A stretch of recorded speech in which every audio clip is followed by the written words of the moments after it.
Who doesn't like a video game movie? Tomb Raider, Resident Evil, Silent Hill, all pretty good. But none of those would be possible if it wasn't for Mortal Kombat's success back in the 90s.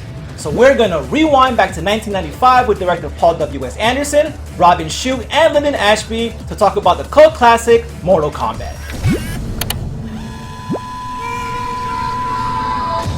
So I'm here with the director of Mortal Kombat, Paul W.S. Anderson, Lui Kang himself, Robin Shou, and of course, Johnny Cage himself, Linden Ashby. Guys, thank you so much for joining us today. Thanks for having us. Yeah. It's been 25 years. Do you guys get together? I mean, we do see each other quite a lot. So it's not like, you know, we haven't seen each other in the last 25 years. But now that, you know, we all like have kids and Linden's daughters actually got married. And I still remember, Linden, I remember you bringing Grace and Savannah onto set. Yeah. Like two little babies. I go, wow, you're married. Yeah, time's definitely going by really fast. But I think as far as our friendship hasn't really aged. You know, we still like each other, we still love each other, we still want to be with each other, we still talk and be silly and goofy. So as far as time goes, you know, we're still back in 1995. Yeah, right. I see these guys and I don't see any real change in them. But then I'll see pictures of us from then and I'm like, me, did we get old? Yeah. I want to go back to get your memories of how each of you landed the project to begin with. I used to play the arcade game in arcades in London. I was a huge fan, and Mortal Kombat was a very popular game. You had to queue up to play. I came to LA, and I thought, you know, I really want to kind of try and stay in America and see if I can get a studio movie to do off the back of this kind of small independent European film. And Mortal Kombat was going around. It wasn't a script yet, it was just an outline. I'm like, oh my God, Mortal Kombat, I'm there, I want to do that. There weren't a huge amount of directors really like competing for it because most people kind of look down on video game adaptations. There'd been Super Mario Brothers, there'd been Double Dragon, there'd been a bunch of movies that just hadn't worked. Because I played the game, I knew there were great characters, there was a great mythology. I had to go and audition at New Line Studios several times and lie to them basically about my ability with visual effects. And then eventually, you know, I got the job, and then we started looking for actors to portray these amazing characters. I had just finished this movie, Wyatt Earp, and it hadn't come out yet. And, you know, they're looking for a follow-up movie. And then I went in and met with these guys and read for this part of Johnny Cage. And I didn't know anything about the video game. I didn't. I read the script and I was like, okay. And I went and met with these guys. And what was cool about it was that it was a movie that we needed it to work. There was nobody who was there just, you know, going through the motions. And okay, Paul, was Brandon Lee supposed to do the part of Johnny Cage or not? No.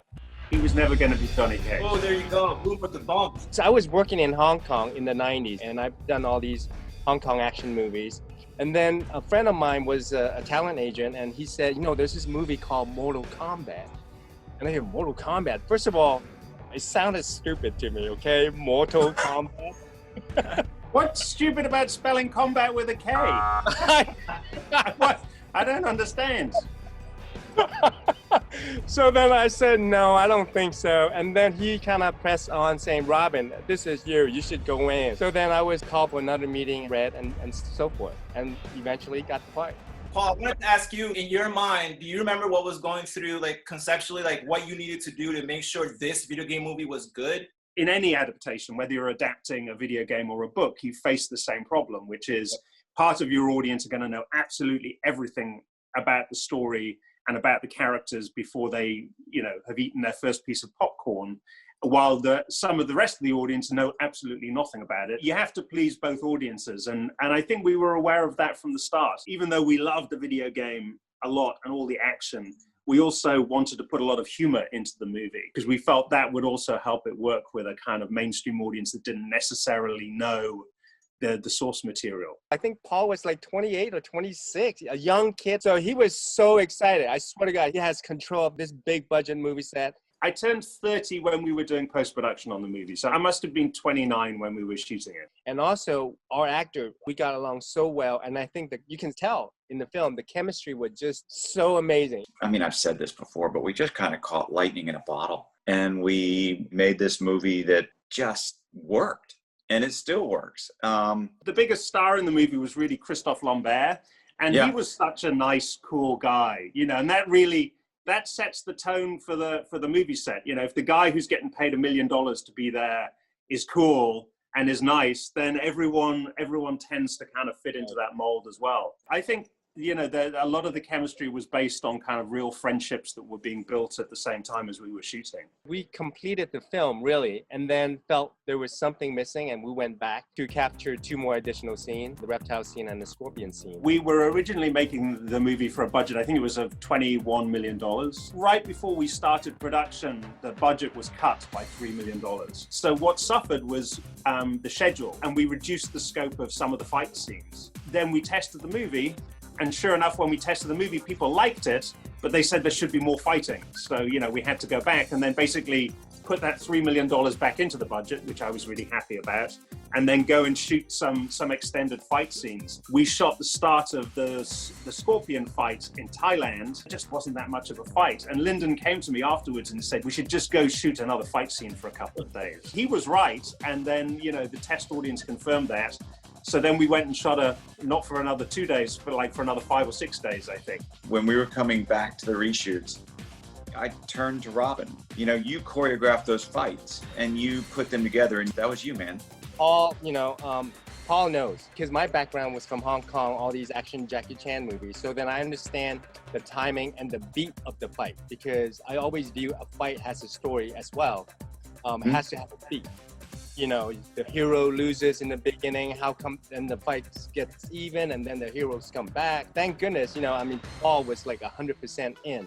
As a fan, like my favorite scene is your fight with Goro, and I need to talk about Goro because for the time, it was very impressive, like that character came to life. How did Goro work? It took a lot of people to make him operate. He was a huge, big deal. I mean, he was the last of the great animatronics before movies started going much more to kind of doing that kind of creature CG. It was a pain in the ass when we were shooting it because it was very slow.